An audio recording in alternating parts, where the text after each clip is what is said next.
Le message du jour vous est présenté par notre frère Marc. Salut, chers bien-aimés de notre Père Céleste.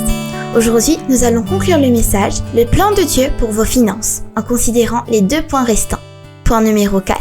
Donner 10% à Dieu. Honore le Seigneur de ta richesse, les prémices de toutes tes récoltes, alors tes greniers seront remplis d'abondance et tes cuves regorgeront de vin. Dans Proverbe 3, versets 9 à 10. Honorez Dieu avec votre argent. Bien-aimés, chaque fois que nous parlons d'argent, nous pensons juste à recevoir, obtenir et aussi au montant d'argent que nous aurons.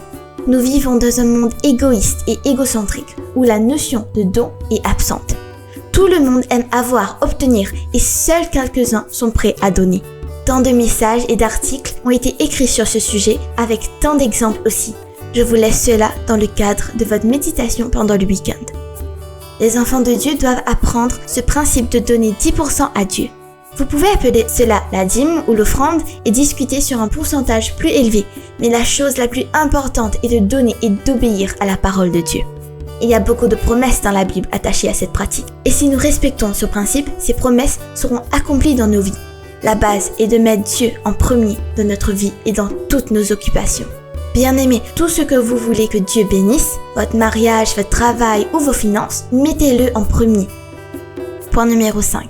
Économisez pour l'avenir. La richesse mal acquise diminue, mais celui qui amasse peu à peu l'augmente. Dans Proverbe 13, 11. Bien-aimés, exercez-vous à vivre avec 80% de vos revenus, dîmes 10% et économisez 10%. Il faut de la discipline pour vivre avec 80%, mais ça vaut le coup. Vous pouvez suivre ce principe à tout niveau de revenus. Bien-aimés, la raison pour laquelle nous n'épargnons pas plus est que nous avons une mentalité de vivre au jour le jour. Nous dépensons tout ce que nous avons. La Bible dit que ce n'est pas sage. Proverbe 6, versets 4 à 6, nous recommande d'être comme une fourmi qui stocke sa provision en été avant que l'hiver ne vienne. Pouvons-nous copier cet exemple de la nature? Épargner pour l'avenir est autant une discipline spirituelle que la dîme. Par conséquent, bien-aimés, la prochaine fois que vous irez faire du shopping, demandez-vous « Ai-je besoin de cela? Ou puis-je mettre cet argent en économie ?» Cette seule question peut vous aider à économiser plus et à devenir un meilleur gérant de vos finances. Que Dieu vous bénisse tous. N'oubliez pas la louange, l'adoration et la dîme du dimanche. Profitez également de votre journée et de votre week-end. À lundi.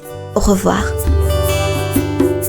Si toi aussi tu crois que la parole de Dieu est une bénédiction, partage-la et sois une source de bénédiction pour les autres toi aussi.